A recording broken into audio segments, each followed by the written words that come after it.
Listen to me, boy. You are unfit for VIP status, and you will move to the back of this aircraft right now, or I'll have you dragged off in handcuffs." The words hung in the recycled air of the first-class cabin like a toxic cloud, recorded by 50 smartphones and witnessed by a United States senator. But Captain David Cross had no idea that the man he was threatening held the power to end his career with a single phone call. The rain at JFK International Airport wasn't just falling. It was attacking the tarmac, with the fury of nature unleashed, turning the world outside Terminal 4 into a gray, blurred nightmare that had already delayed Flight 847 by 45 minutes. Inside the cockpit of the Boeing 787 Dreamliner, Captain David Cross checked his Rolex for the fourth time in 3 minutes, his jaw clenched so tight it could crack walnuts. David wasn't just any pilot. He was aviation royalty third-generation cockpit command, with his grandfather flying bombers over Berlin and his father captaining 747s for Pan Am back when airlines were glamorous and passengers dressed up to fly. At 48, David had the kind of silver-streaked temples and squared shoulders that looked like they were designed in a casting director's office, and he wore his authority like a tailored uniform, pressed and perfect and utterly uncompromising. This wasn't just another flight for David. Next month marked his seniority review, the evaluation that would determine whether he moved up to international routes and the kind of prestige assignments that separated the legends from the ordinary pilots who just moved people from point A to point B. Every detail mattered, every passenger interaction was a reflection of his command, and David had built his reputation on running the tightest, most professional operation in the sky. "Fuel load confirmed," Captain said First Officer Elena Martinez, a sharp 29-year-old who had earned her stripes flying cargo planes through desert storms before joining Skyward Airlines. Elena was brilliant, precise, and absolutely terrified of David Cross, which was exactly how David preferred his flight deck relationships to be structured. About time, David snapped, adjusting his gold pilot wings with the unconscious habit of a man who had been polishing his image for decades. "What's the passenger manifest looking like? I saw Senator Williams on the VIP list, plus the CEO of Cloud Tech Industries. I want this flight smoother than silk, Elena. No turbulence, no delays, and absolutely no disruptions in the forward cabin." David's ritual was sacred and unchanging. Before every flight, he personally walked through the first-class cabin to ensure everything met his exacting standards. He needed to see the champagne glasses gleaming, the leather seats spotless, and most importantly, he needed to assess whether the passengers looked like they belonged in the rarefied air of premium service. To David, first class wasn't just about the seat you bought. It was about the image you projected, and that image needed to reflect the kind of exclusivity that justified $10,000 tickets. "Boarding is almost complete," Elena reported, glancing at her iPad with the concentration of someone who had learned that David's perfectionism left no room for errors. "We're just waiting on one late arrival for Seat 1A. David's eyebrows shot up like warning flags. Seat 1A was the throne of the aircraft, usually reserved for senators, CEOs, or passengers whose platinum status came with the kind of spending power that kept airlines profitable.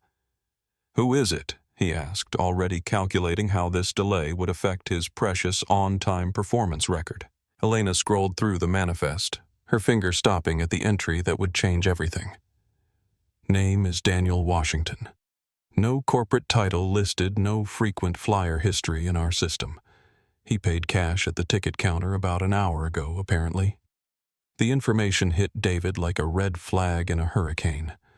Cash payments were unusual enough in an era of digital transactions, but cash for a first-class international seat raised every alarm bell in David's security-conscious mind. In his experience, last-minute cash purchases usually meant one of three things: drug money fraud, or someone trying to avoid detection by law enforcement. Cash for first class, David set his voice dropping to the dangerous tone that Elena had learned to recognize as the prelude to one of his legendary explosions. That's 15 grand, Elena. People don't just walk around with that kind of money unless they're up to something.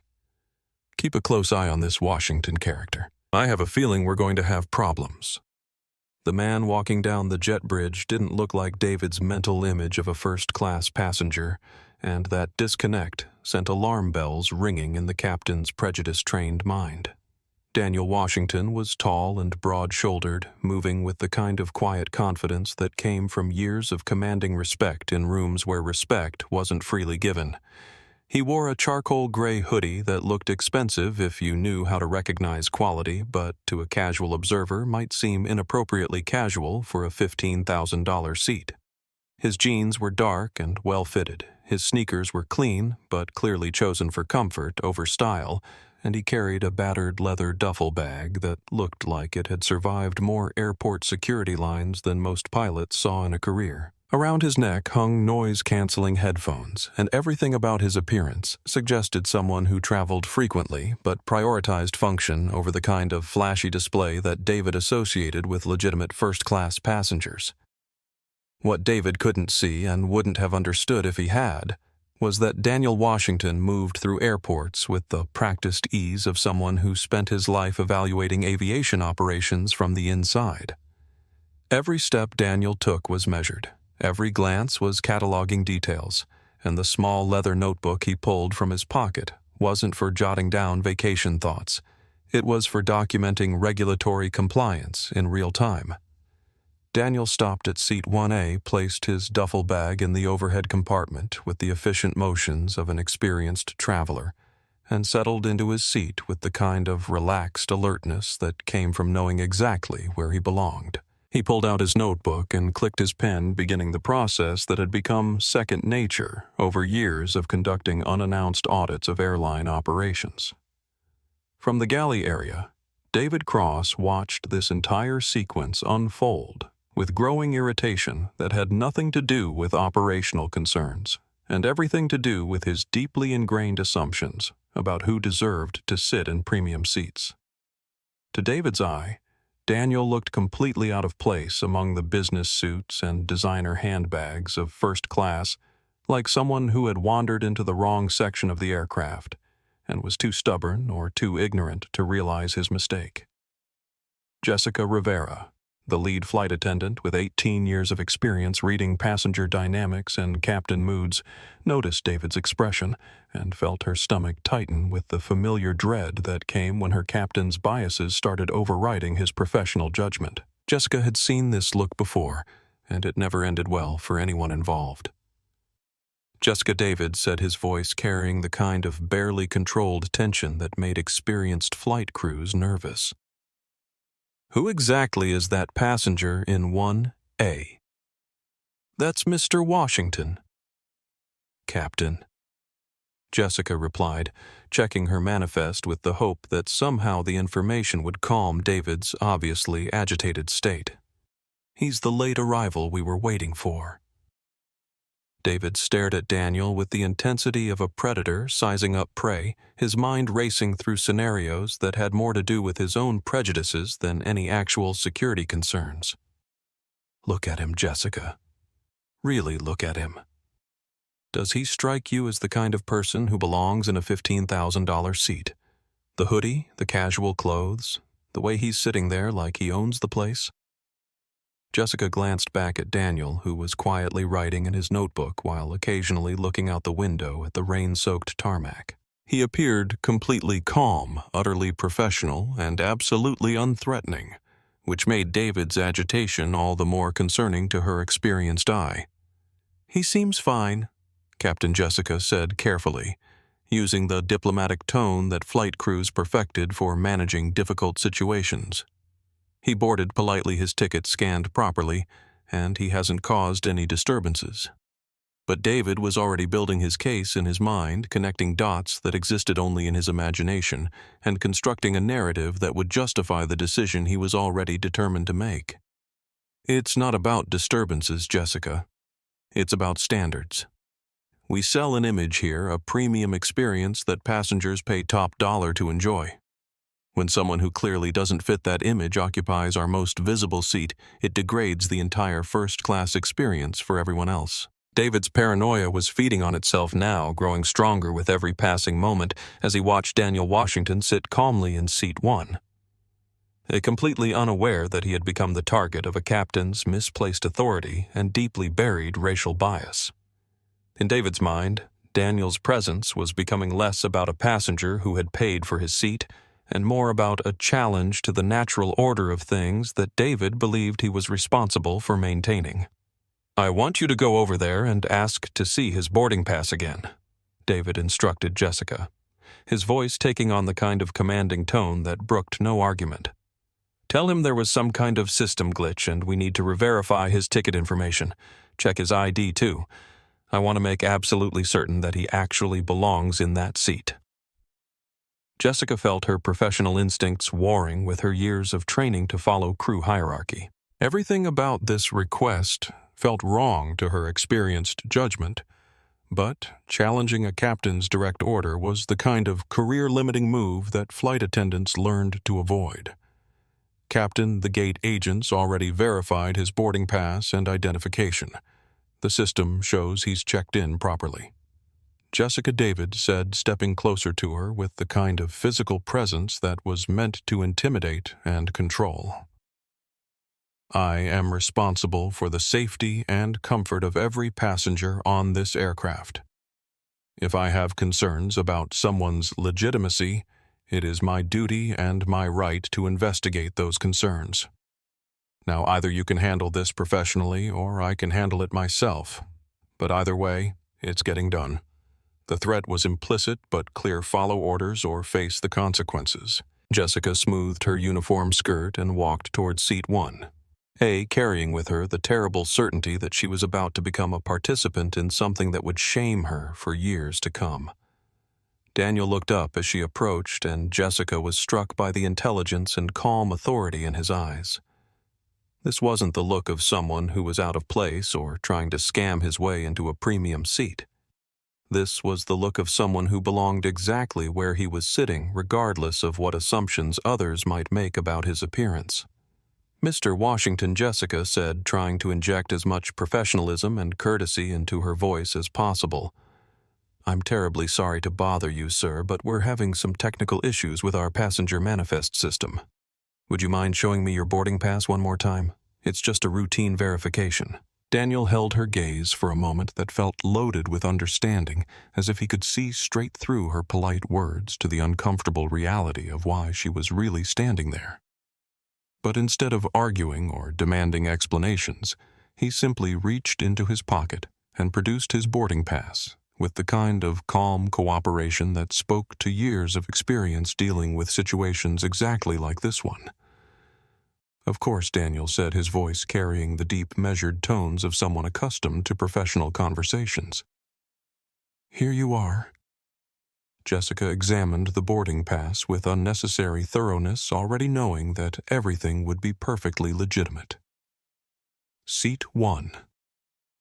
"A Daniel Washington," she confirmed, though her heart was sinking with every word.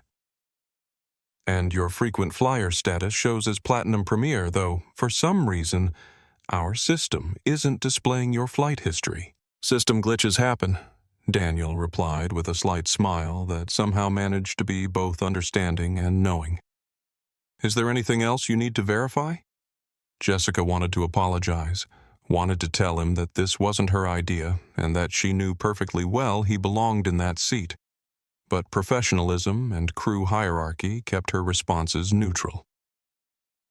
"No, sir. That's everything. Can I get you something to drink before we push back? We have champagne or perhaps some water." "Water would be perfect," Daniel said. "No ice, please." As Jessica walked back toward the galley, she felt the weight of David's expectant stare, and knew that the information she was about to deliver wouldn't satisfy his growing obsession with removing Daniel Washington from seat 1A. The boarding pass was legitimate, the passenger was polite and cooperative, and every professional instinct Jessica possessed told her that they were about to make a terrible mistake. "Well," David demanded, his arms crossed and his expression already showing disappointment at what he expected to hear. "Everything checks out," Captain Jessica reported, though she could see the information bouncing off David's predetermined conclusions like rain off a windshield. "His boarding pass is legitimate, his ID matches, and he's actually showing Platinum Premier status in our system. There's no indication of any problems whatsoever." David's face darkened with the kind of frustration that came when reality refused to conform to his assumptions. "Platinum status doesn't just appear out of nowhere, Jessica. Either there's been some kind of error in our system, or we're looking at fraudulent use of someone else's account. I'm not comfortable with this situation, and I'm certainly not comfortable with the image he's projecting in our premium cabin." The mask was slipping now, and Jessica could see the real motivations driving David's behavior. This wasn't about security concerns or system errors. This was about a captain who had decided that Daniel Washington didn't look like the kind of person who should be sitting in first class, and who was determined to find a justification for that predetermined conclusion. "Captain, we're already behind schedule," Jessica warned, making one last attempt to redirect David's attention toward the operational realities they were facing. "If we delay any further for additional passenger screening, we're going to miss our takeoff slot and end up sitting on the tarmac for hours." But David Cross had already moved beyond the point where practical considerations could override his wounded sense of authority and propriety. In his mind, this had become a test of his command, a challenge to his ability to maintain the standards that separated premium aviation from common transportation, and he was not about to back down from that challenge regardless of the consequences. The cockpit door didn't open with the professional grace that passengers expected from their flight crew. It burst open with the violent energy of a man whose authority had been questioned and who was determined to reassert control through any means necessary. David Cross emerged from his sanctuary of command without his pilot's cap. His silver hair slightly disheveled, and his face set in the kind of grim determination that made experienced flight crews step back and passengers stop their conversations to stare. This wasn't the confident stride of a captain conducting a routine cabin inspection. This was the march of a man who had convinced himself that his entire career, his family legacy, and his professional reputation were under attack by a passenger who had committed the unforgivable sin of looking like he didn't belong in first class while having the audacity to actually belong there legally and financially. The first-class cabin fell into an uncomfortable silence as David walked the aisle with the mechanical precision of a soldier heading into battle. Senator Williams lowered his newspaper to watch the unfolding drama, his experienced political instincts recognizing the tension that preceded public disasters. The Cloud Tech CEO discreetly activated her phone's video recording feature, her business survival instincts telling her that she was about to witness something that needed to be documented. David stopped directly beside seat 1, positioning himself so that his physical presence would block the overhead light and create the kind of intimidating shadow that he had learned to use for asserting dominance in difficult situations. This was psychological warfare, the deliberate use of body language and spatial dynamics to make another human being feel small and threatened. And David had perfected these techniques over years of managing what he considered to be unruly passengers and insubordinate crew members. Sir David said, his voice carrying none of the courtesy that the word usually implied. This wasn't the sir of customer service or professional respect. This was the sir that police officers used when they were about to make an arrest loaded with authority and the promise of consequences for anyone who dared to challenge it. Daniel slowly capped his pen and looked up from his notebook, his expression remaining completely neutral despite the obvious aggression radiating from the man towering over his seat. Years of experience in high-pressure situations had taught Daniel the value of remaining calm when others were losing control, and his measured response to David's intimidation tactics only served to further inflame the captain's sense of challenged authority. "Yes," Captain Daniel replied, his voice carrying the kind of professional courtesy that made David's aggressive posture look even more inappropriate by contrast. "Is there something I can help you with?" David leaned forward slightly, invading Daniel's personal space with the deliberate intent of creating discomfort and establishing dominance. "I need to see your identification again. Right now." The request was phrased as a demand, and every passenger within hearing range could feel the tension escalating beyond the bounds of normal airline operations. This wasn't a routine security check or a polite verification of travel documents. This was a confrontation that had nothing to do with legitimate airline procedures and everything to do with a captain who had decided that Daniel Washington was a problem that needed to be eliminated. Daniel remained seated, maintaining his dignity while responding to David's increasingly hostile behavior with the kind of professional calm that came from years of dealing with difficult personalities in positions of authority. "I already showed my boarding pass and identification to your flight attendant, Captain. She verified everything just a few minutes ago. Is there some kind of specific problem you're concerned about?" The question was reasonable, logical, and completely infuriating to David, whose entire justification for this confrontation was based on assumptions and biases that couldn't withstand the light of rational examination. Rather than backing down or providing a legitimate explanation, David doubled down on his aggressive approach, escalating the situation toward the point of no return. "The problem," David said, his voice rising slightly so that passengers several rows back could hear every word, "is that I have reason to believe you are in violation of our dress code and passenger conduct policies for the first-class cabin." A murmur of disbelief rippled through the cabin like a small earthquake. In an era when billionaires wore flip-flops to board meetings and tech CEOs conducted business in hoodies, the idea of a dress code for airline passengers seemed absurdly outdated. But David was committed to his chosen path of justification regardless of how ridiculous it made him appear. Daniel raised an eyebrow with the kind of controlled surprise that suggested he had heard similar accusations before and found them more sad than offensive. "My hoodie is cashmere, Captain, and I haven't said a word to anyone since I boarded. How exactly is my conduct in violation of your policies?" The calm logic of Daniel's response only served to further enrage David, who was now trapped between his need to justify his actions and the growing awareness that his justifications were becoming increasingly absurd under public scrutiny. Rather than admit his error, David chose to escalate further, pushing the confrontation toward a conclusion that would destroy his career and reputation. David Cross had reached the point of no return, that moment in human conflict where pride and prejudice override common sense and professional judgment, leading to decisions that cannot be undone and consequences that cannot be avoided. The entire first-class cabin had become a theater for his demonstration of misplaced authority, and every passenger was now a witness to what would soon become a case study in how personal bias can destroy a career in a matter of minutes. "You're making the other passengers uncomfortable." David lied with the smooth confidence of a man who had convinced himself that his prejudices were actually professional insights. He gestured vaguely toward the other first-class seats, as if the senator reading his newspaper and the CEO recording on her phone were somehow distressed by Daniel's presence, rather than fascinated by David's increasingly erratic behavior.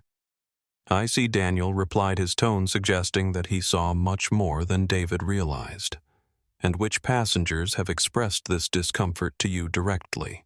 The question was a trap that David walked into with the blind confidence of someone who believed his authority made him immune to challenges.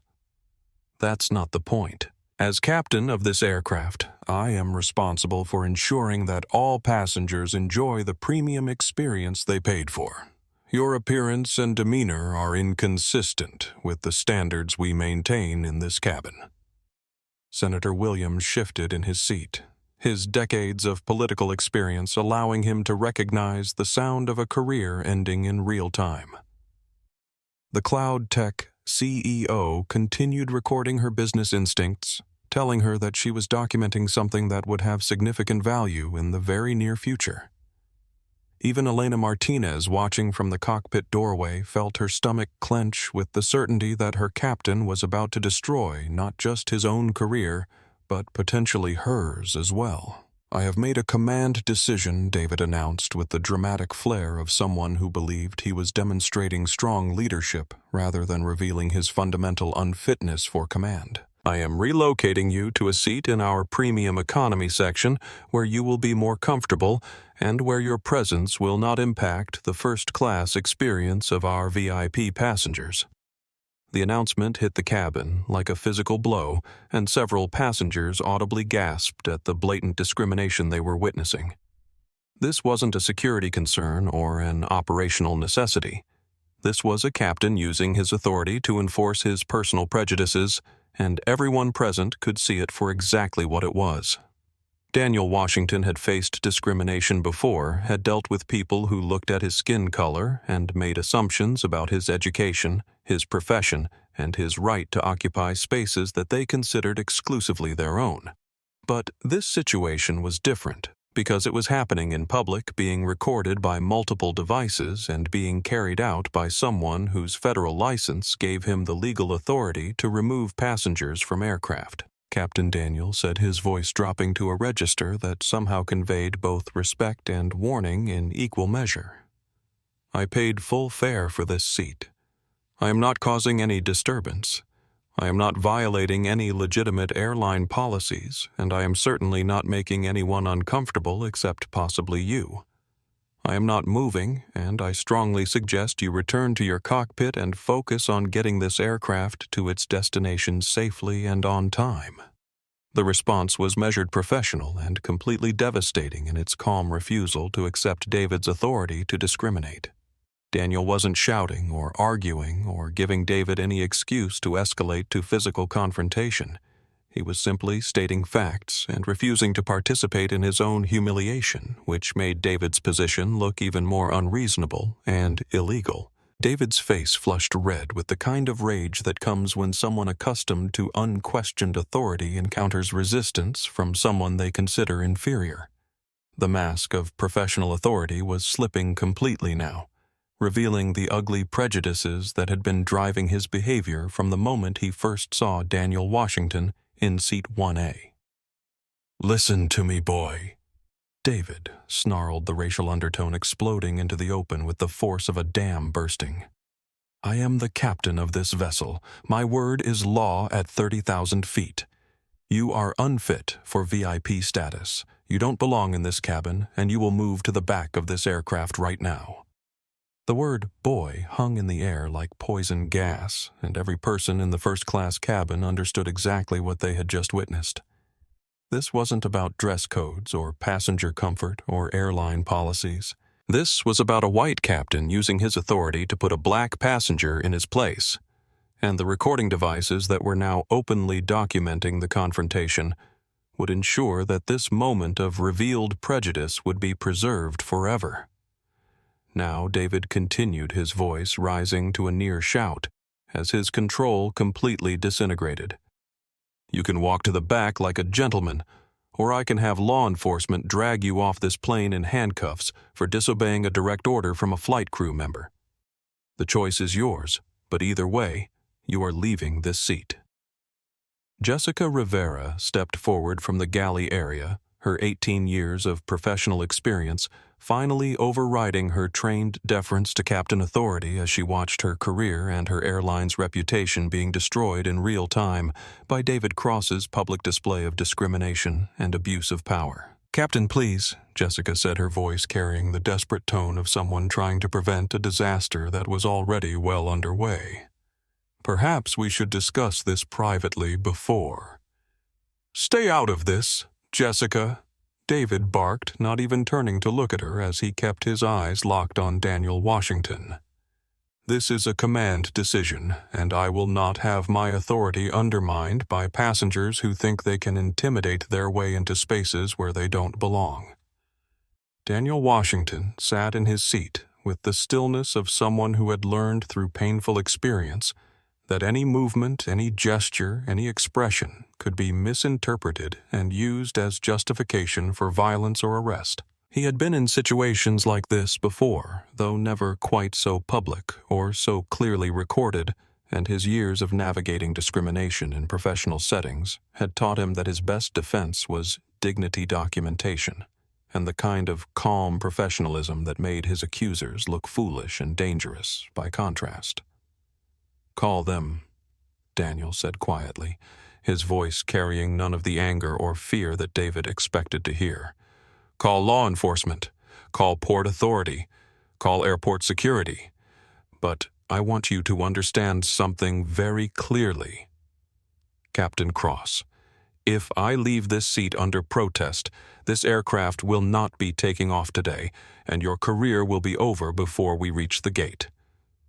The statement was delivered with such quiet confidence that several passengers leaned forward to hear every word, sensing that they were witnessing something far more significant than a simple passenger dispute. Daniel wasn't making a threat or engaging in the kind of dramatic confrontation that would give David justification for his actions. He was simply stating a fact with the calm certainty of someone who knew exactly how much power he actually possessed. David laughed, but it was the kind of bitter, incredulous sound that people make when they realize they've made a terrible mistake but are too committed to their chosen course to change direction. Is that supposed to be a threat? You think you have some kind of power here? You're nobody, Mr. Washington. You're just another passenger who bought a ticket and now thinks that gives you the right to challenge my authority. Without waiting for a response, David turned and walked to the galley phone, his movement sharp and angry as he punched in the code that would connect him to ground operations. "This is Captain Cross on Flight 847. He said, his voice loud enough for half the cabin to hear. "I need Port Authority officers on the jet bridge immediately. I have a disruptive passenger in seat 1A who is refusing a direct order from the captain and needs to be removed from the aircraft." He slammed the phone back into its cradle with unnecessary force and turned back to Daniel with the expression of triumph that would look absolutely devastating when played back on the evening news. "You wanted law enforcement. You got them. Now we'll see how much power you really think you have when you're being escorted off this plane in handcuffs." Daniel Washington didn't respond to the taunt. Instead, he picked up his pen and opened his notebook again, writing with the kind of careful precision that suggested he was documenting something that would be reviewed by people far more important than an airline captain having a very public breakdown. 10:47 a.m. Daniel wrote, "Captain invoked federal authority to remove passenger based on appearance and race. Multiple witnesses present. Recording devices active. Escalation to law enforcement initiated by captain without legitimate safety concerns." He closed the notebook and sat back in his seat, completely calm despite the chaos swirling around him. To the passengers watching this unfold, Daniel's behavior was puzzling. He seemed far too composed for someone who was about to be arrested and removed from a plane. But Daniel knew something that none of them could guess. He was exactly where he needed to be, doing exactly what he was trained to do, and the storm that was about to hit Captain David Cross would be unlike anything the aviation industry had ever seen. The heavy sound of boots on the jet bridge announced the arrival of the Port Authority Police Department, their presence instantly transforming the atmosphere in the first-class cabin from uncomfortable tension to the kind of serious gravity that accompanies federal law enforcement operations. Passengers instinctively sat straighter in their seats. Conversations died away to whispers, and the recording devices that had been discreetly capturing the confrontation became more obvious as people realized they might be documenting something of historical significance. Two officers squeezed through the narrow aircraft doorway, their tactical vests and equipment making them seem impossibly large in the confined space of the first-class cabin.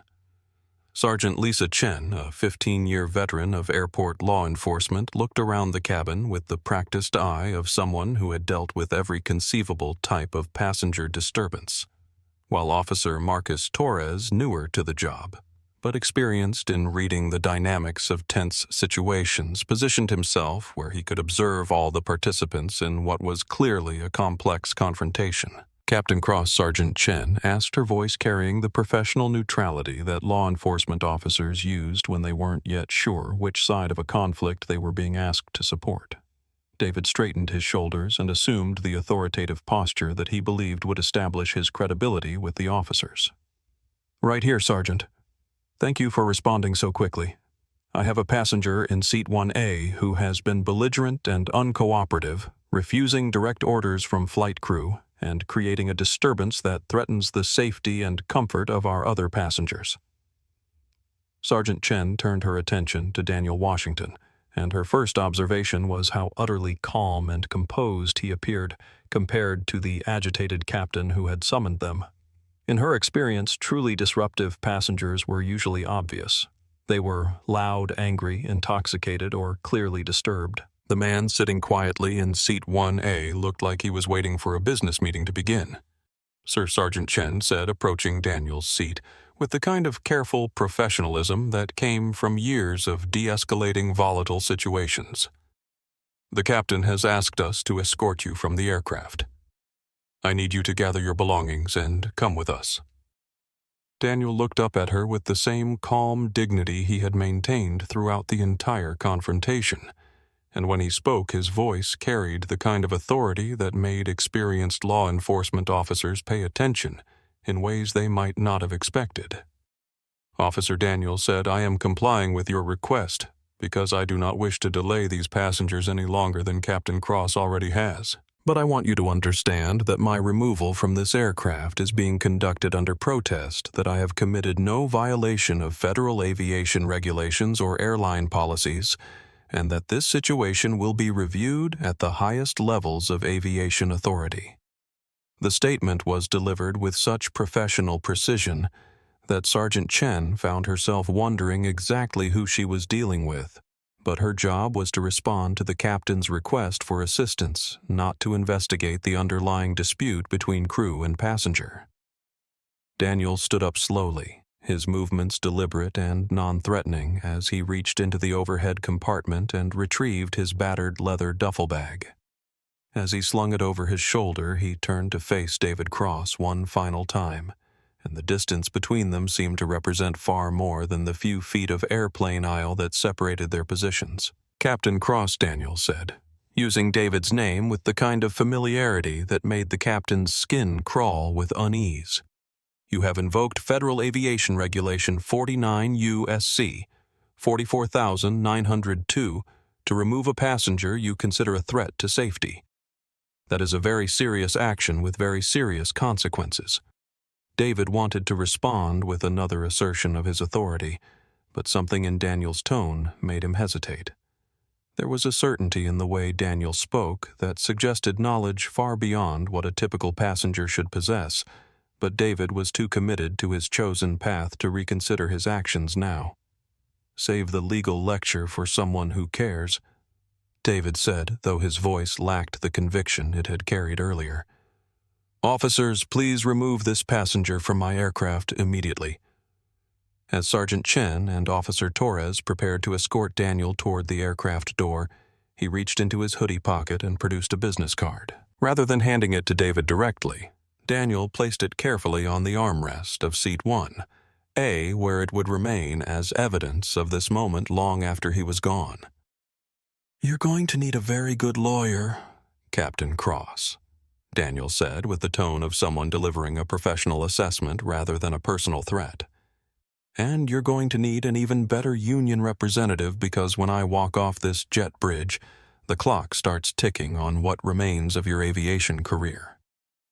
The walk down the aircraft aisle should have been Daniel Washington's moment of shame, the public humiliation that every airline passenger fears when they imagine being forcibly removed from a flight in front of hundreds of judgmental strangers. But as Daniel moved toward the aircraft door, flanked by 2 Port Authority officers, something extraordinary happened that completely subverted the expected narrative of passenger disgrace and crew authority. Instead of keeping his head down in embarrassment, Daniel made eye contact with each passenger he passed, acknowledging their presence with the kind of respectful nods that successful executives exchange in boardrooms.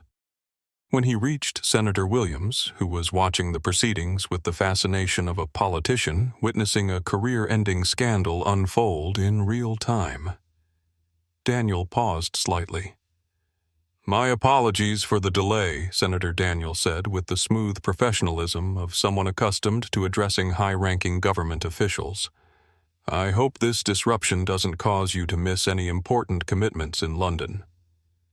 Senator Williams looked up from his newspaper with the startled expression of someone who had just realized he was watching something far more complex than a simple passenger removal. "No harm done," the senator replied automatically, though his political instincts were telling him that he had just witnessed something that would be making headlines very soon. Officer Torres, who was escorting Daniel toward the exit, couldn't shake the feeling that this passenger was unlike anyone he had ever been asked to remove from an aircraft. Most disruptive passengers were either drunk, angry, or clearly mentally unstable, but Daniel Washington seemed more composed and professional than many of the airline executives Torres had dealt with during his years of airport security work. "Am I under arrest?" Daniel asked as they stepped onto the jet bridge, his tone suggesting genuine curiosity rather than concern about the legal implications of his situation. "Not at this time," Sergeant Chen replied, though she was beginning to have serious doubts about the captain's characterization of Daniel as a threatening passenger. "The airline may choose to press charges for interfering with flight crew instructions, but that would be their decision to make." "That won't be necessary," Daniel said with the kind of calm certainty that made both officers wonder exactly what they were missing about this situation. "But I do need to make a phone call before we leave the boarding area." Back on the aircraft, David Cross was experiencing the intoxicating rush of absolute victory that comes when someone believes they have successfully defended their authority against an unworthy challenge. He had cleansed his first-class cabin of what he considered an inappropriate presence, demonstrated his command authority to both passengers and crew, and restored what he believed to be the proper order of things aboard his aircraft. "Ladies and gentlemen," David announced to the first-class cabin, his voice carrying the satisfaction of someone who believed he had just solved a significant problem. "I sincerely apologize for that unpleasant disruption to your travel experience. Please be assured that Skyward Airlines maintains zero tolerance for passengers who threaten the safety and comfort of our valued customers. We'll be pushing back from the gate momentarily, and champagne service will be complimentary for all first-class passengers as our way of apologizing for the delay." But the response from the passengers was not what David expected. Instead of grateful smiles and appreciative nods, he was met with uncomfortable silence, shifting glances, and the kind of atmosphere that settles over a room where everyone knows they have just witnessed something terrible, but aren't sure how to respond to it. Elena Martinez, who had watched the entire confrontation from the cockpit doorway, felt sick to her stomach as she realized the full implications of what her captain had just done. She had tried to warn him about the legitimacy of Daniel's ticket and status, but David had been too consumed with his own assumptions to listen to reason or professional advice. As David walked back toward the cockpit, Elena noticed the business card that Daniel had left on the armrest of Seat 1A. Something about its presence bothered her like a piece of evidence that didn't fit the narrative David had constructed about removing a disruptive passenger. Before the flight attendants could clear the area for departure, Elena stepped over and picked up the card. What she saw made her blood run cold and her hands start shaking uncontrollably. The card was heavy cream-colored stock with gold embossing, and prominently displayed at the top was the official seal of the United States Department of Transportation. Below that, in crisp black lettering, were the words that would haunt Elena's dreams for years to come. Daniel Washington, Executive Director, Field Operations and Safety Compliance, Federal Aviation Administration. Elena stared at the card, reading and rereading the information as if repetition might somehow change what was printed there. Daniel Washington wasn't just a passenger who had paid cash for a first-class seat. He was the federal official responsible for overseeing aviation safety and regulatory compliance for the entire United States commercial airline industry. Captain Elena called out, her voice cracking with the strain of trying to remain professional while delivering information that would destroy her captain's career and possibly her own. "Captain, you need to see this immediately." David emerged from the cockpit with the irritated expression of someone whose moment of triumph was being interrupted by unnecessary details. "What is it, Elena? We need to get this aircraft moving. We've already lost too much time dealing with that situation." Elena held out the business card with a trembling hand, unable to find words adequate to explain the magnitude of the disaster that David had just created. "Sir, you need to look at this. It's the business card that Mr. Washington left behind." David snatched the card from Elena's hand with the impatient gesture of someone who expected to find more evidence supporting his decision to remove an unworthy passenger. But as his eyes focused on the official government seal and the title Executive Director, Federal Aviation Administration, the color drained from his face like water flowing out of a broken dam. "This can't be real," David whispered, his voice barely audible over the hum of the aircraft's auxiliary power unit. "This has to be fake. It's impossible. The guy was wearing a hoodie, for God's sake." But even as David tried to convince himself that he was looking at an elaborate fraud, his years of aviation experience were telling him that official government credentials weren't something that could be easily counterfeited, and the quality of the card itself spoke to the kind of resources that only legitimate federal agencies possessed. The first sign that David Cross's world was about to collapse completely came through the aircraft's radio system, where the voice of the control tower carried none of the routine professionalism that pilots expected from air traffic control communications. Instead of clearance for pushback and taxi instructions, the radio crackled with the kind of urgent authoritative commands that were reserved for genuine emergencies and federal security situations. "Skyward flight 847. This is JFK ground control," the voice said, cutting through the routine chatter of airport operations with knife-like precision. "Do not repeat, do not move your aircraft. Kill your engines immediately and await further instructions." David stared at the radio with the confused expression of someone whose reality was refusing to conform to his expectations. Engine shutdown orders on the ground were serious business usually reserved for fuel leaks, mechanical emergencies, or security threats that posed immediate danger to passengers and ground personnel. "Ground control, this is Captain Cross," David responded, keying his microphone with hands that had begun to shake slightly. "We are perfectly operational with no mechanical issues or safety concerns. Please confirm your engine shutdown order." The response came not from the regular ground controller, but from a different voice entirely, deeper, more authoritative, carrying the unmistakable tone of federal authority that every pilot was trained to recognize and obey without question.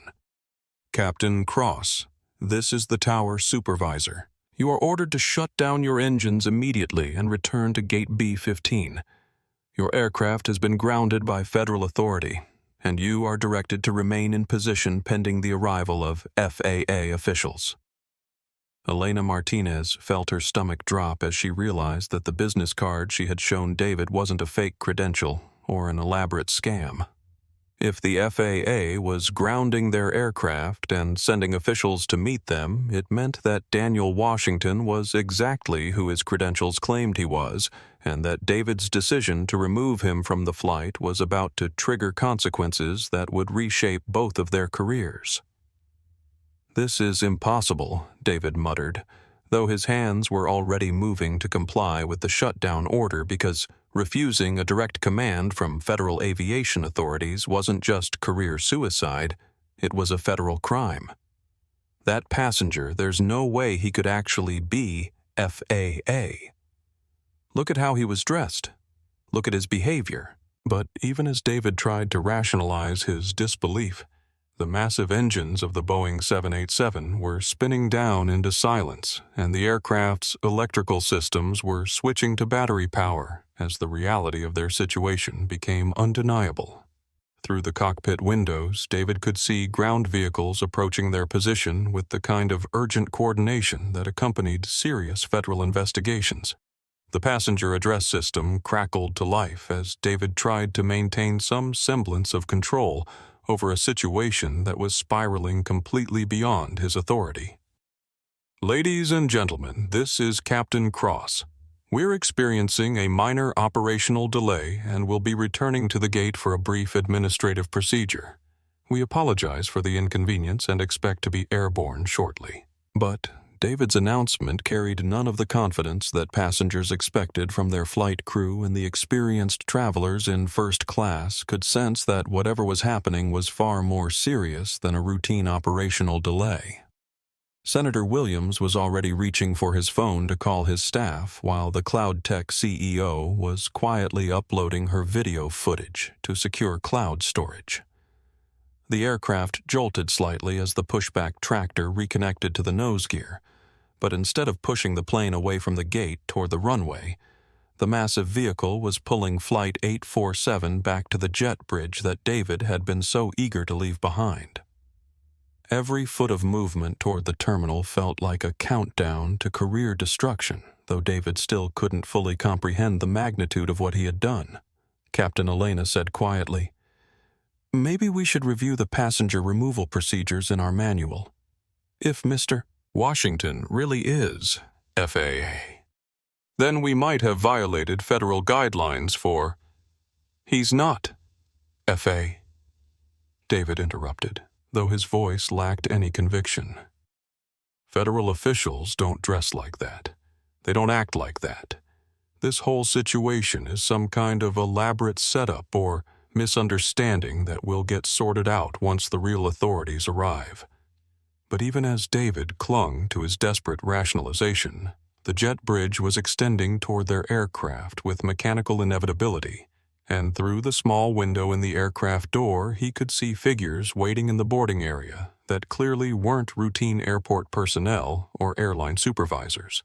The knock on the cockpit door came with the authoritative rhythm that every pilot recognized as the signal that their aircraft was being boarded by federal officials, and when Elena opened the door, the men standing in the entrance wore the unmistakable credentials and bearing of government agents conducting serious official business. Behind them, stepping back onto Flight 847 for the second time that day, was Daniel Washington. But the man entering the aircraft now bore no resemblance to the casually dressed passenger David had dismissed and removed less than an hour earlier. Daniel had removed his hoodie to reveal a crisp white dress shirt, and hanging prominently from a lanyard around his neck was the gold badge of a senior federal aviation official. Captain Cross Daniel said, his voice carrying the unmistakable authority of the United States government rather than the polite cooperation he had shown as a passenger. "You need to step out of that seat immediately." David Cross remained frozen in his captain's seat, staring at Daniel Washington with the expression of a man watching his entire life collapse in real time. The gold federal badge gleaming against Daniel's white shirt was undeniable proof that everything David had assumed about passengers' authority and his own judgment had been catastrophically wrong. "You can't be back here," David stammered, his voice carrying none of the commanding authority he had wielded just an hour earlier. "This is a restricted flight deck. Only authorized personnel are allowed in the cockpit." Daniel finished stepping into the cramped space with the confidence of someone who knew aviation regulations better than most pilots. "As the Executive Director of Field Operations for the FAA, I am not only authorized to be here, Captain Cross, I'm authorized to ground this aircraft, suspend your license, and initiate a federal investigation into your conduct." The words hit David like physical blows, each syllable carrying the weight of federal authority and the promise of career-ending consequences. Elena Martinez pressed herself against the side of the cockpit, trying to become invisible as she watched her captain's world disintegrate before her eyes. As of 15 minutes ago, Daniel continued his tone, remaining professionally neutral despite the personal offense he had endured. "This aircraft has been officially grounded by the Federal Aviation Administration. Your pilot's license and medical certificate have been administratively suspended, pending an emergency review of your fitness for command authority. David felt the air leave his lungs as if he had been physically struck. Administrative suspension was the kind of nuclear option that the FAA reserved for pilots who posed immediate threats to aviation safety, and once that process began, the career destruction was swift and usually permanent. "You can't do this," David protested, though his voice had lost all trace of the confidence he had displayed while abusing his authority over a passenger he had assumed was powerless. "I'm a 22-year veteran. I have seniority rights. I was protecting the integrity of my cabin. You were enforcing your personal prejudices." Daniel corrected him, using federal authority to discriminate against a passenger based on his appearance and race. "That's not just a violation of airline policy, Captain Cross. That's a federal civil rights violation."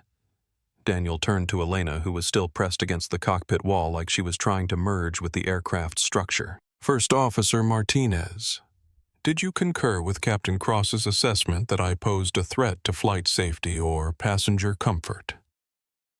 Elena looked at David, then back at Daniel, understanding that her answer would determine whether she would be walking away from this incident with her career intact or joining her captain in professional disgrace.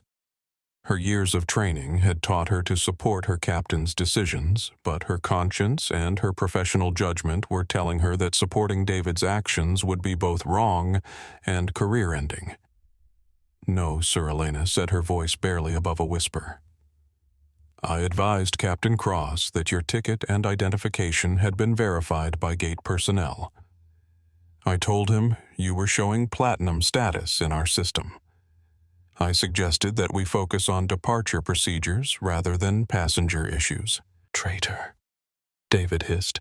But the accusation carried no weight coming from a man who had just destroyed his own career through spectacular poor judgment. Daniel ignored David's outburst and continued with the methodical professionalism of a federal official conducting a career-ending investigation. "Captain Cross, I want you to understand something very clearly. I didn't board this aircraft looking for problems.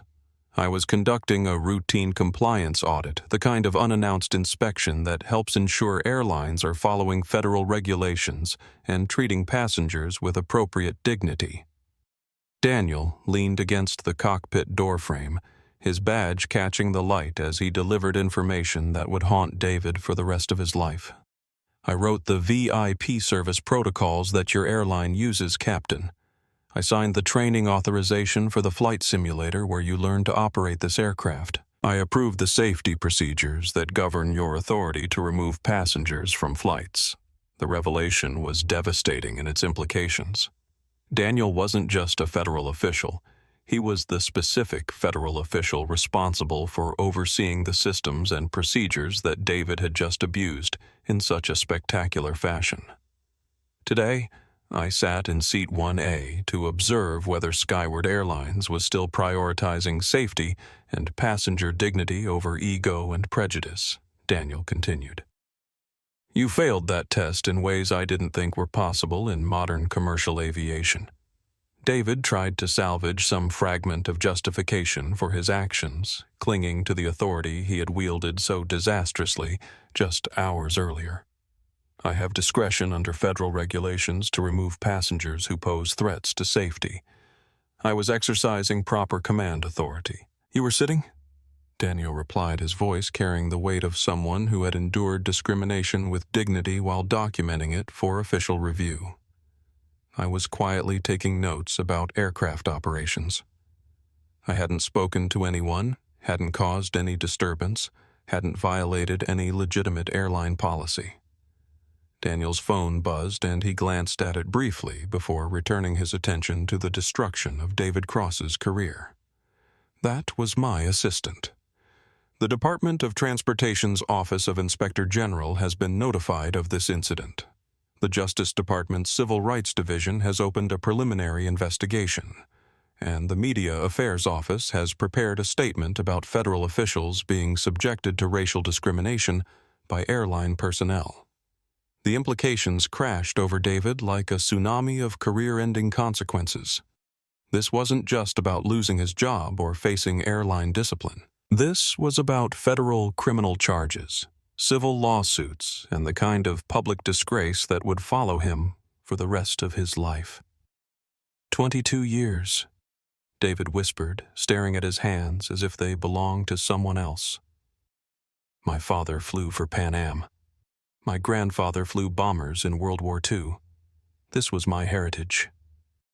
Your heritage, Daniel said quietly, included the assumption that you could judge passengers by their skin color and remove them from aircraft based on your personal prejudices. That heritage needed to end, Captain Cross, and today it did.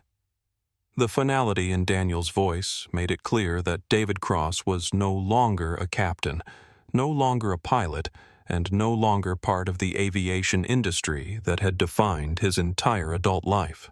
The transformation was complete, irreversible, and absolutely deserved. The executive boardroom on the 42nd floor of Skyward Airlines' corporate headquarters had witnessed many difficult conversations over the years, but the emergency meeting called 72 hours after the Flight 847 incident carried an atmosphere of crisis that was unprecedented in the company's history.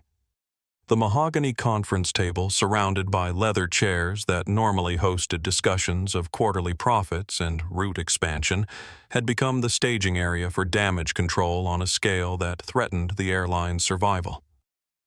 David Cross sat at one end of the table wearing his best civilian suit, the uniform that had defined his professional identity for 22 years, having been surrendered to airline security along with his company identification and airport access credentials. Beside him sat Stan Morrison, his union representative from the Airline Pilots Association, a weathered veteran of labor disputes who looked like he would rather be anywhere else in the world. "Stop fidgeting," Stan muttered under his breath, though his own discomfort was evident in the way he kept checking his phone for messages that might offer some escape from the impossible task of defending a pilot who had publicly discriminated against a federal aviation official while being recorded by multiple passengers. At the head of the table sat Harrison Blake, the CEO of Skyward Airlines, flanked by 3 attorneys from the firm of Cravath Swain and Moore, whose combined hourly billing rate exceeded most people's annual salaries. Blake had built his career on managing crises and protecting corporate interests, but the Flight 847 incident had created the kind of reputational disaster that could destroy decades of careful brand management in a matter of hours. "Gentlemen," Blake began, his voice carrying the cold precision of someone delivering news that would change lives forever. "We are not here to negotiate or discuss options. We are here to notify you that effective immediately, David Cross has been terminated for cause gross misconduct violation of federal civil rights laws and unauthorized abuse of command authority." The words hit the room like a physical force, though David had known this moment was inevitable from the instant he saw Daniel Washington's federal credentials. Stan Morrison opened his mouth to object, but Blake continued speaking with the relentless efficiency of corporate legal strategy. "The union has waived its right to contest this termination," Blake announced, delivering the final blow to any hope David might have harbored for professional survival. After reviewing the cockpit voice recorder transcripts and witness statements, ALPA has determined that Mr. Cross's actions violated both federal law and union codes of conduct in ways that cannot be defended or mitigated. David turned to stare at Stan Morrison with a look of absolute betrayal. "You're supposed to defend me. That's what I pay union dues for. That's what the brotherhood means." Stan's response was delivered with the tired resignation of someone who had spent 3 days trying to find legal strategies to defend the indefensible. "Rick, you called a federal aviation official boy while ordering him to sit in the back of the airplane. You did this on tape in front of witnesses, including a United States senator. The union can't protect members who commit federal crimes while representing our profession." But David's employment termination was only the beginning of consequences that would ripple through every aspect of his life. Across the table, Daniel Washington sat with the same calm professionalism he had displayed throughout the original incident, though now he wore a navy blue suit that emphasized his federal authority rather than the casual clothing that had triggered David's prejudiced assumptions. Captain Cross Daniel said, using the former title with deliberate irony, "The FAA has completed its preliminary investigation into your conduct. Based on cockpit voice recorder analysis, passenger testimony, and crew statements, we are implementing an emergency revocation of your airline transport pilot license, effective immediately." The word revocation carried weight that suspension could never match. Revocation meant that David's license wasn't temporarily withdrawn pending investigation. It was permanently destroyed, as if his 22 years of aviation experience had been erased from official records. "We are also flagging your medical certificate for mandatory psychiatric evaluation." Daniel continued reading from an official document bearing the FAA seal. "The agency has determined that your behavior demonstrates narcissistic personality traits and anti-authority impulses that are fundamentally incompatible with safe flight operations." David felt his last hope of professional redemption crumble into dust. Even if he could somehow challenge the license revocation, the psychiatric evaluation would ensure that he would never be considered mentally fit to operate commercial aircraft again. "You're destroying my life over a hoodie," David whispered, his voice cracking with the strain of confronting consequences he had never imagined when he decided to remove an appropriately dressed passenger from first class. "I'm removing a demonstrated threat to aviation safety," Daniel corrected him. "But there's something else you need to understand, David. This incident led us to conduct a comprehensive review of your passenger removal history." Daniel opened a thick folder that contained information David had hoped would never see the light of day. "Over the past 5 years, you removed 14 passengers from first-class seating. Every single one was a person of color. Every single removal was based on subjective assessments of appearance or behavior rather than legitimate safety concerns. The pattern recognition analysis was devastating in its implications. This wasn't a single incident of poor judgment. This was evidence of ongoing deliberate discrimination that had been enabled by airline policies and captain authority for years. "The Department of Justice has been notified," Daniel announced with the finality of a judge pronouncing sentence. "You're facing federal civil rights charges that carry potential prison time.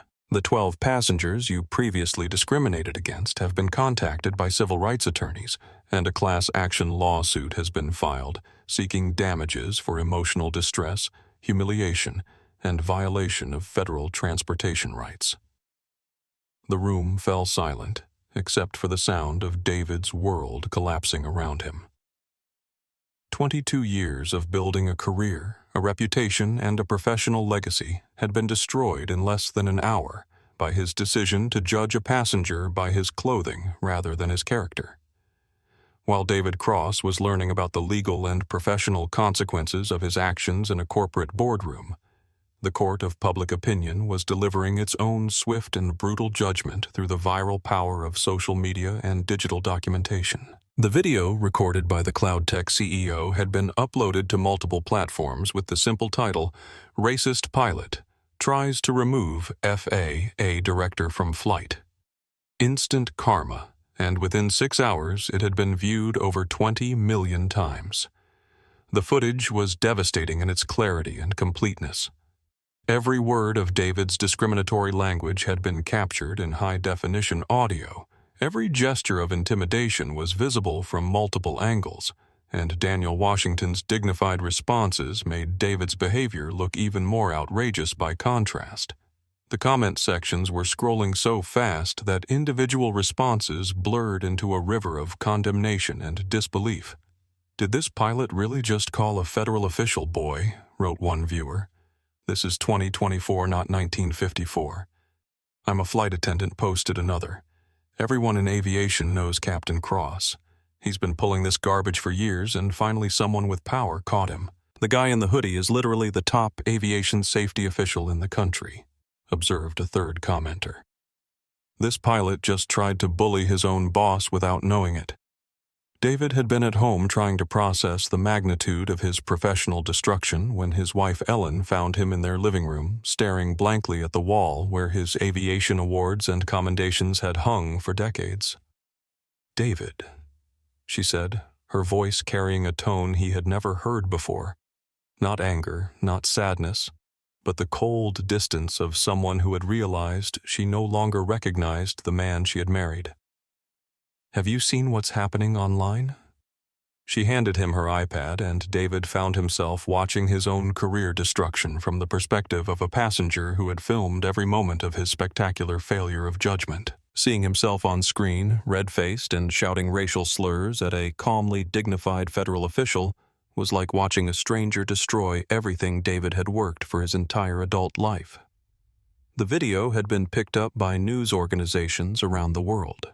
CNN was running it as their lead story with the banner, "Pilot's Racist Rant Leads to Federal Investigation." Fox News was discussing it as an example of workplace discrimination in aviation. The BBC had made it the top international story focusing on American airline safety culture and federal oversight.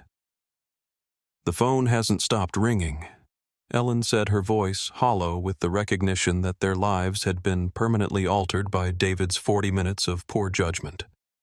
"There are news vans parked outside. Reporters are calling our neighbors.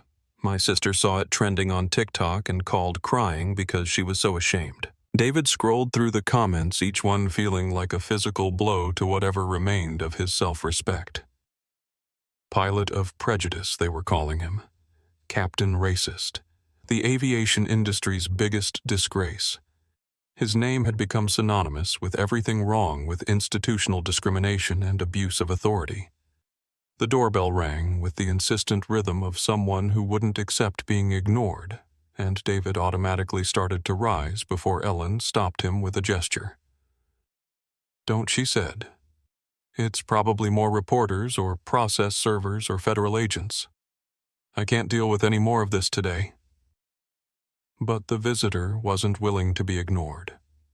The doorbell continued ringing, followed by knocking that grew progressively more insistent until David finally walked to the front door and peered through the window.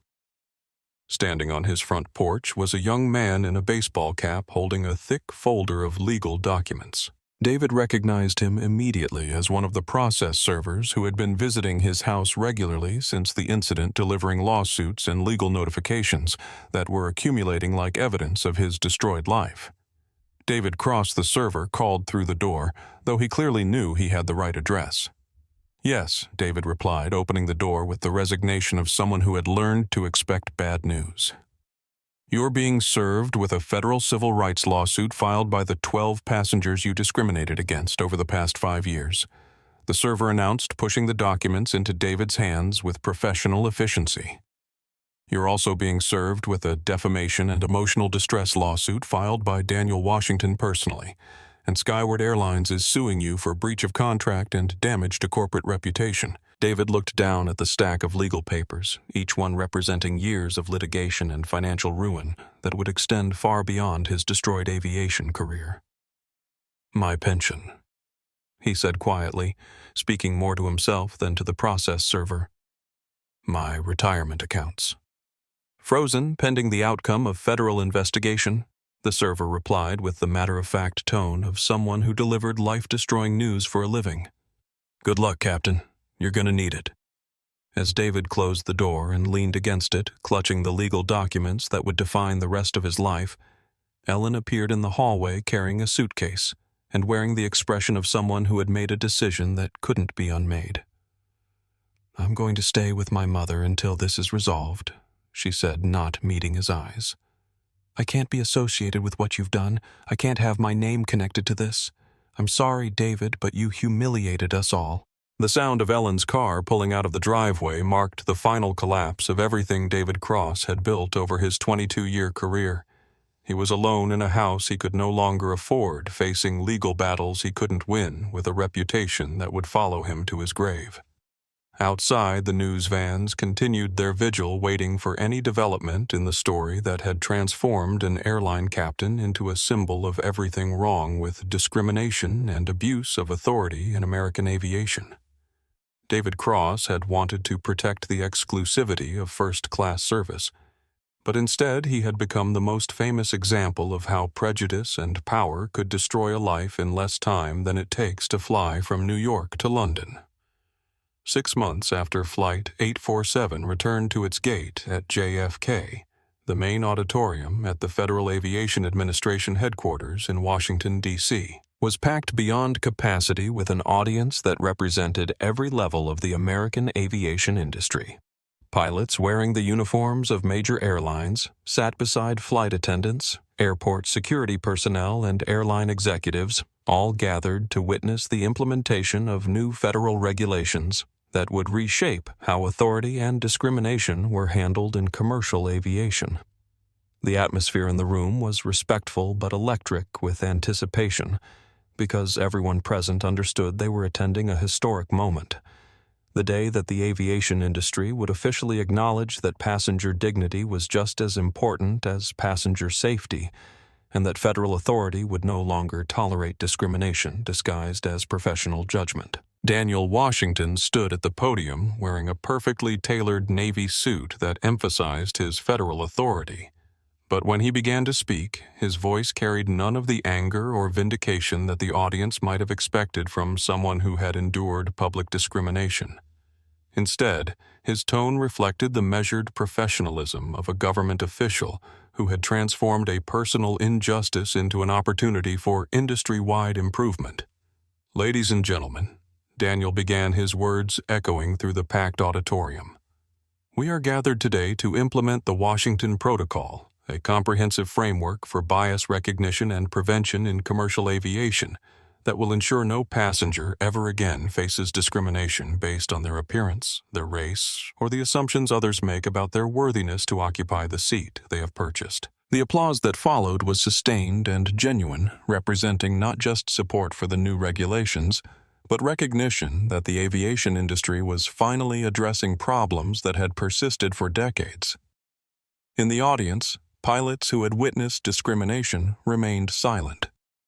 Flight attendants who had been ordered to participate in illegal passenger removals nodded with relief, and airline executives calculated the cost of compliance against the much higher cost of federal prosecution.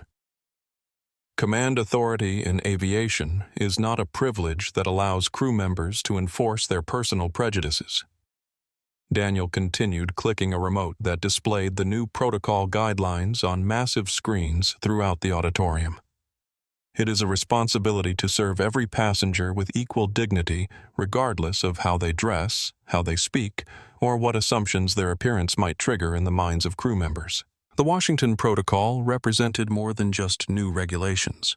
It was a complete philosophical shift in how the aviation industry would approach the relationship between authority and service.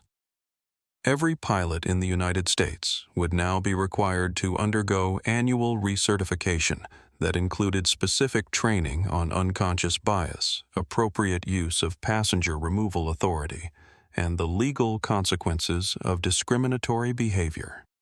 Effective immediately, Daniel announced any pilot who uses federal aviation authority to discriminate against passengers will face automatic license revocation regardless of their years of service or previous record. We are ending the era of the God complex in commercial aviation because the safety of our airspace depends on crew members who understand that their authority exists to serve the public, not to judge them. The standing ovation that erupted throughout the auditorium lasted for nearly 5 minutes, with pilots, flight attendants, and aviation officials rising to their feet in recognition that their industry had finally taken a definitive stand against the kind of discrimination that had damaged both individual passengers and the reputation of commercial aviation as a whole. Meanwhile, 300 miles away at JFK International Airport, the same terminal where Daniel Washington had once been escorted off an aircraft in handcuffs, was witnessing a different kind of transportation drama. A white shuttle bus with faded paint and the logo of Quick Ride Budget Transit wheezed to a stop at the curb outside Terminal 4, its engine coughing with the mechanical exhaustion of a vehicle that had seen better decades. The driver's door opened, and a man in an ill-fitting polyester uniform climbed out into the cold New York morning. His name tag read simply, Rick, and the passenger reaching for luggage assistance would never have recognized him as the former Captain David Cross, whose aviation career had ended in the most spectacular public disgrace in airline history. David's transformation from commanding $4 million aircraft to driving airport shuttle buses was complete and irreversible. His silver hair had thinned and grayed further during months of unemployment and legal proceedings. His once athletic frame had softened from stress eating and alcohol, and his eyes carried the hollow look of someone who had lost not just a career, but their entire sense of identity and purpose. "Careful with that guitar case," called out a young passenger in a hoodie and headphones, the same casual style of clothing that had triggered David's discriminatory behavior 6 months earlier. "Yes, sir. I've got it," David replied quietly, lifting the heavy case with hands that had once controlled aircraft carrying hundreds of passengers across oceans. "I'll be very careful." As David loaded luggage into the shuttle bus, a group of Skyward Airlines pilots walked past on their way into the terminal, their uniforms crisp and their rolling flight bags marking them as members of the profession that David would never rejoin. One of them was Elena Martinez, now wearing the 4 stripes of a captain after being promoted to fill one of the positions vacated by pilots who had been terminated during the industry-wide review of discriminatory behavior. Elena paused when she recognized the shuttle bus driver, and for a moment their eyes met across the gap that separated her successful career from his destroyed life. There was no anger in her expression, no satisfaction at seeing her former captain reduced to manual labor, only the kind of sadness that comes from witnessing preventable tragedy. Elena gave David a small nod of acknowledgement before continuing toward the terminal, where she would command her own aircraft with the kind of professional dignity and respect for all passengers that the Washington Protocol now required of every pilot in American aviation. She understood, as David never had, that true authority came not from the power to exclude others, but from the wisdom to lift them up. The transformation of American commercial aviation didn't happen overnight, but the changes that began with Flight 847 rippled through every airline, every training program, and every cockpit in the country, with the force of long-overdue justice finally being served. The Washington Protocol became more than just federal regulation. It became a symbol of how individual acts of courage and dignity could reshape entire industries when confronted with institutional discrimination. Daniel Washington continued his career with the Federal Aviation Administration, but his legacy extended far beyond regulatory compliance and safety oversight. His measured response to discrimination, his refusal to seek personal revenge, and his focus on creating positive change rather than simply punishing wrongdoing became a model for how people in positions of authority should respond when they witness or experience injustice. In airports across the country, passengers began to notice changes that went beyond new training programs and updated policies. Flight crews treated everyone with the same professional courtesy, regardless of their appearance. Passenger removals became rare and carefully documented events subject to federal review, and the culture of commercial aviation slowly shifted toward the kind of respectful service that Daniel Washington had advocated for throughout his career. The story of Flight 847 was taught in aviation schools, business ethics courses, and civil rights seminars as an example of how quickly authority could be abused, and how completely careers could be destroyed when personal prejudices overrode professional judgment.